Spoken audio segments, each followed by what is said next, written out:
For what Andrew mentioned, I did want to start with a very brief opening statement, and then I'll be happy to answer any questions you may have.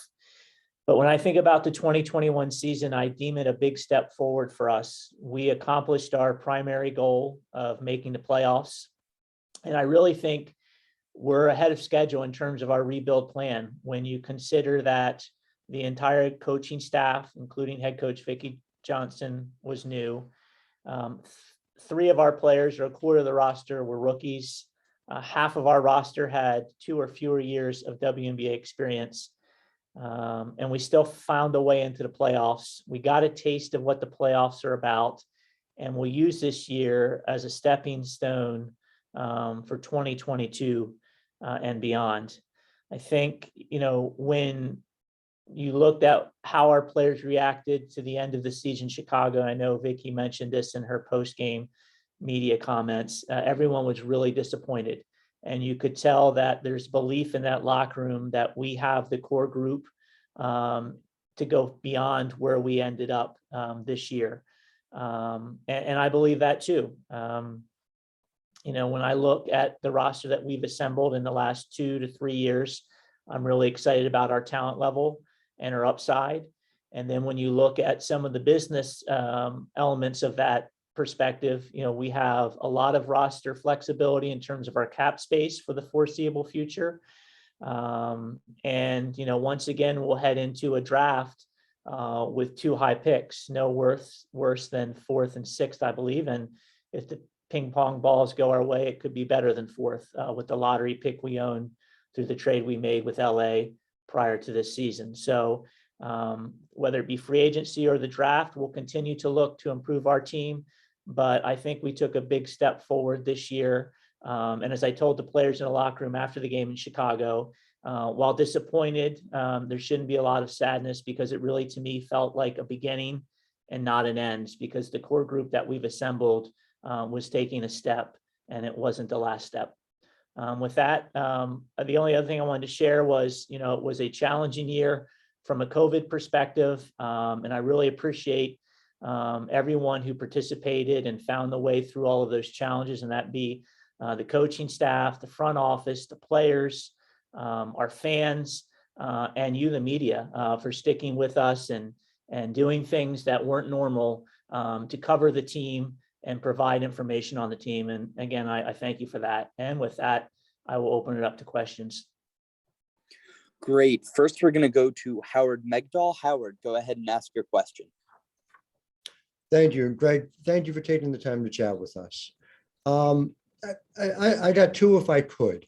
The first is just when you look at where this team is and sort of the arc, right, of development versus being where you want it to be. I just wonder how you define where you are on that arc. Yeah. So as I mentioned, I think the primary goal for us was to find our way into the playoffs this year. I think you could ask anyone within the organization that we're a little disappointed in terms of our total wins and our record at the end of the year. I think there are certainly some games, if you look back, we think we could have won. I think we lost 7 games by 5 or fewer points and 5 games by 3 or fewer points, if I'm right.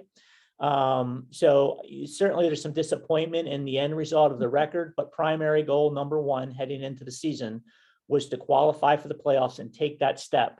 So we got that experience. We know what it feels like, and we can build upon that in 22 and beyond. And, I think if you look at it from the very macro sense of that was our primary goal, I think we're ahead of schedule or right on schedule at worst.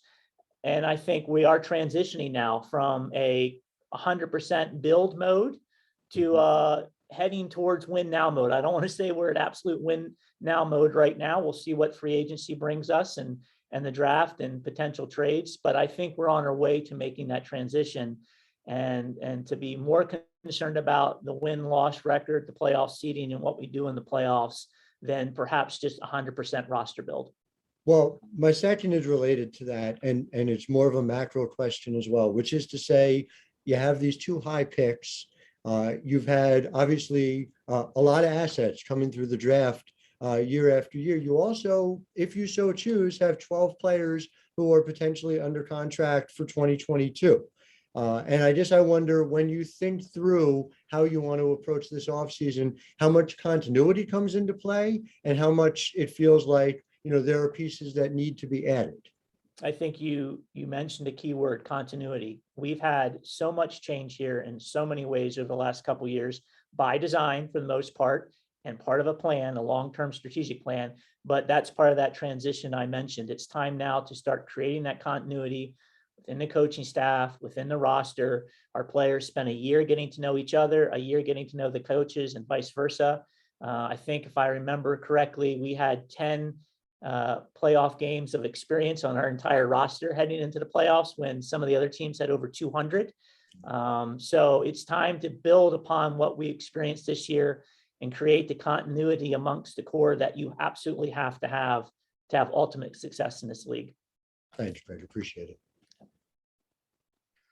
Next, we're going to go to Ariana Vedia. Ariana, go ahead and ask your question. Hi, Greg. How you doing? Good. How are you? Pretty good. Good to see you. Thanks for taking the time. Absolutely. I kind of want to know, what was it like when you first met with Vicki Johnson, and what expectations, did you set out for her when first hiring her? So I had known of Vicki because we've both been a part of this league for so long. And I think she referenced somewhere along the way, I think before the season, she was actually someone we spoke to the last time we had made a coaching change. So there was familiarity there with her and her with me. So I knew what Vicki was all about. I knew Vicki was a great developer of players. I knew Vicki loved to be on the court to instruct and teach. And with a really young team, those were really important aspects of what we were looking for in our new head coach.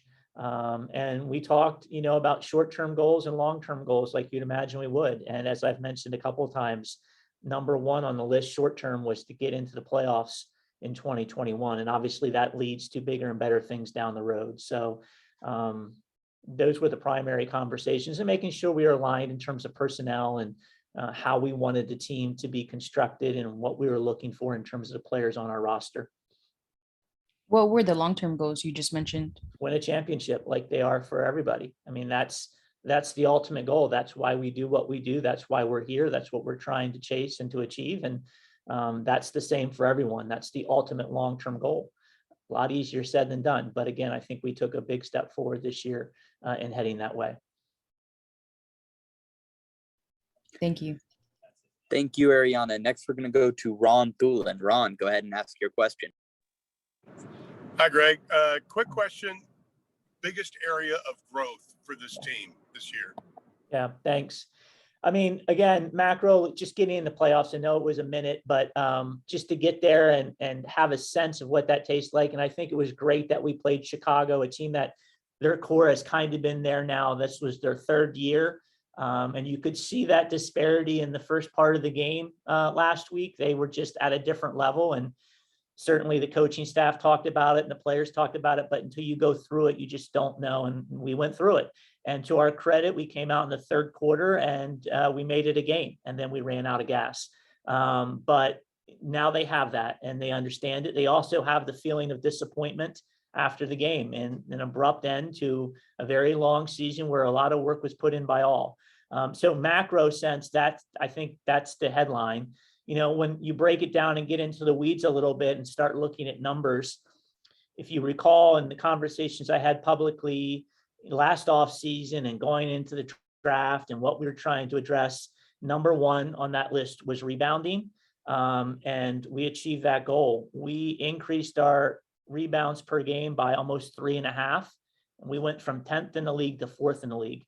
And we finished number one in the WNBA in offensive rebounds at 10 per game. That was a huge area of focus for us last offseason. And we did a great job, I think, of growing in that regard. And then the second priority was get better defensively.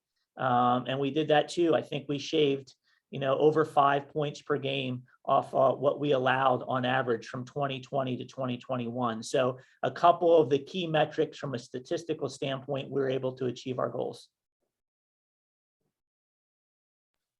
Great. Thank you. Next, we are going to go to Bob Steinfeld. Bob, go ahead and ask your question.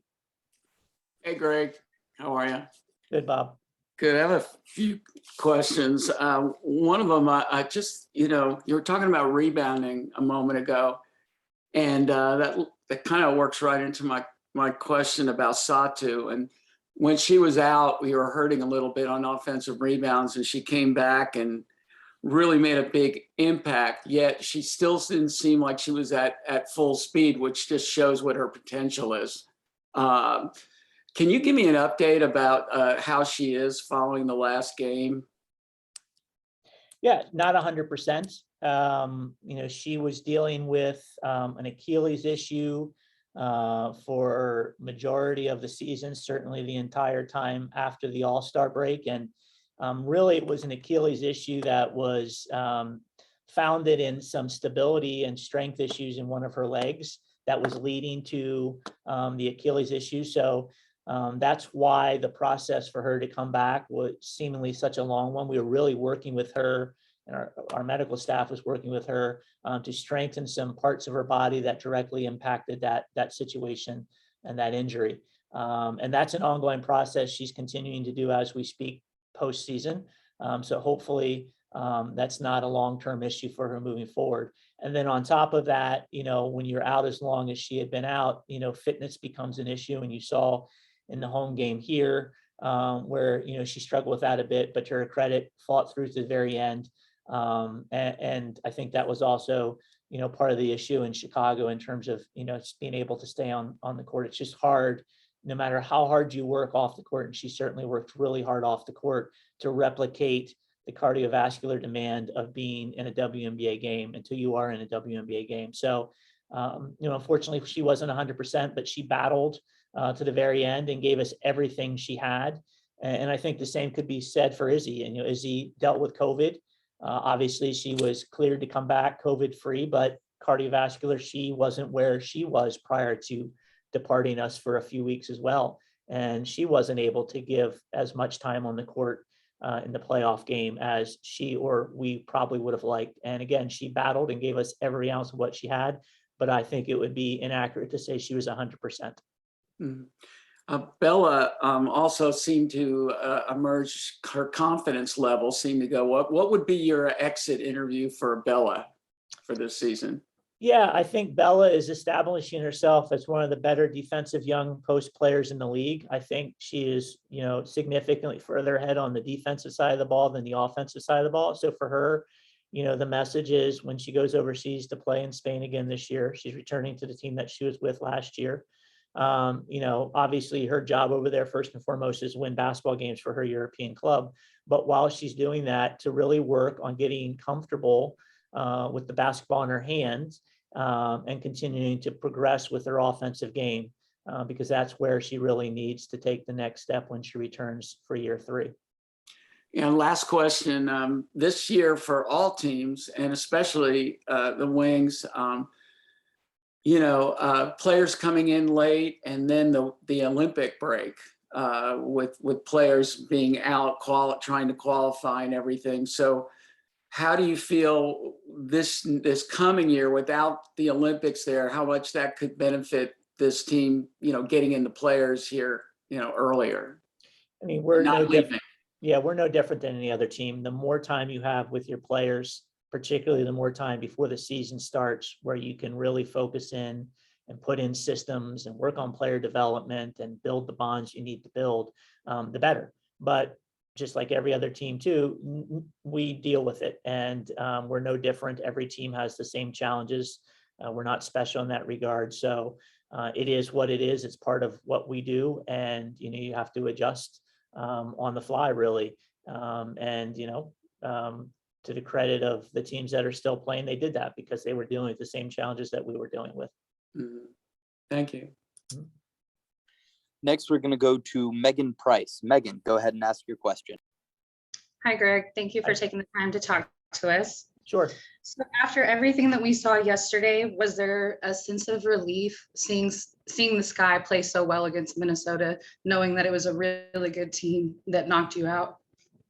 I mean, I don't think it was relief. We knew the Sky were a good team. Every team in the playoffs, every team in the WNBA is a talented team. And that team in particular, like I mentioned before, it's kind of the third year in a row for that core group to make a run at something. And they've had success, and they have a lot of very talented veteran players. So did it shock me to see them win the game yesterday? No, I knew it would be hard because Minnesota is uber talented as well, and has a core group that has been there before. But at this point, any team that's still playing is really talented and really good. So nothing surprises me. I knew we were playing a really good team when we went to Chicago. And like I mentioned before, I was really proud of how our team responded in the second half against a really talented veteran team in the Chicago Sky. Absolutely. Thank you very much. Sure. Thank you, Megan. Do we have any other questions for Greg? All right, next we're going to go to Im Adler. Im, go ahead and ask your question. Just wanted to ask, you've got a lot of players with talent, different roles, who would play better or worse with different teammates. As the roster gets more expensive, how do you take that into account when making decisions? Sorry, I missed the first part of the question. Sure. Let me turn up my microphone volume then. You've got a lot of players with talent and who really excel in certain roles, and they play better or worse with different teammates depending on lineups. As the roster gets more expensive, you have to make decisions. How much do you take that into account when deciding what the roster looks like? Yeah, every team deals with the salary cap and the certainty of what you can spend. And we're actually, I think, in pretty good shape in terms of, someone mentioned earlier, we have everyone under contract. We have cap space for next year, and we project to have significant cap space for the foreseeable future.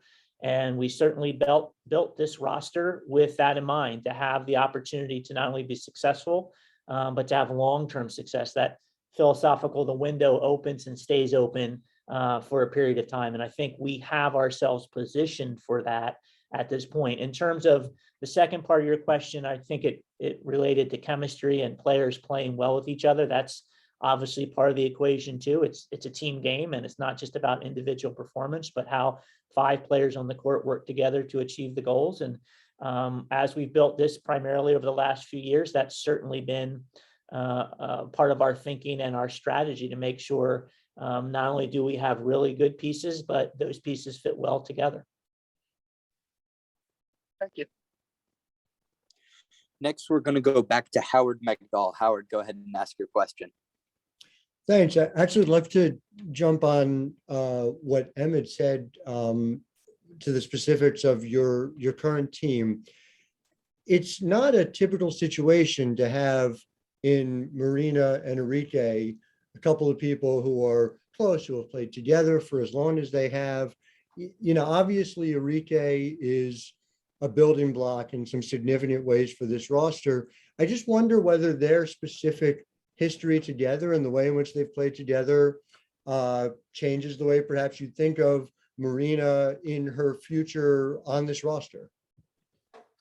I mean, first and foremost, I think it's important to recognize that in the WNBA, with only 12 roster spots, you have to make personnel decisions based on the person, their talent and skill level first and foremost. Mm-hmm. When we made the deal to acquire Marina 2 years ago from LA, it was about what we needed at that time and the player that I thought Marina could be in our league.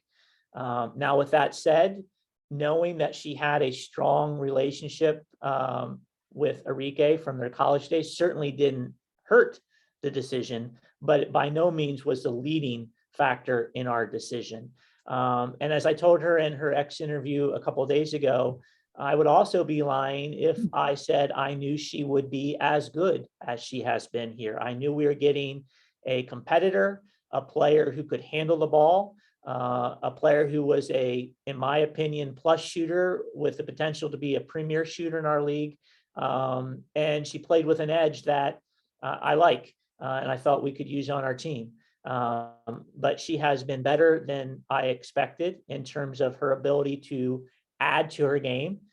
She was actually better shooting the basketball off the dribble this year than in catch and shoot situations, which was really ironic based on how she was perceived coming into the league in her first year in the league. But that's a credit to how hard she works in the offseason. She is one of those players that creates a very specific plan for the parts of her game that she wants to improve from season to season while overseas. And she's been very successful in implementing that plan and executing it in the past. And I think she has a really good plan as she heads to Perth and plays in Australia in our off season. And I'm excited to see her when she comes back for training camp, because I know she's going to be even better than she leaves us this year. And I just related to that, to your point about it's at the end of the day, it's production. The two-person lineups that they have had have been consistently among your best this season. I just wonder whether you view Marina and Enrique as the backcourt building blocks as you think through the continuity in the future of this roster. Yeah, I think the certainty in that question is that both Enrique and Marina are definitely part of our long-term plan and the foundation of what we're trying to build. I think we need to still do a better job. This is on me and Coach Johnson to figure out exactly what is the primary role for Marina. A little unfair maybe to her this year in that we asked her to do multiple things, sometimes in one game. It's hard to play the point guard position in this league if that's all you were worried about.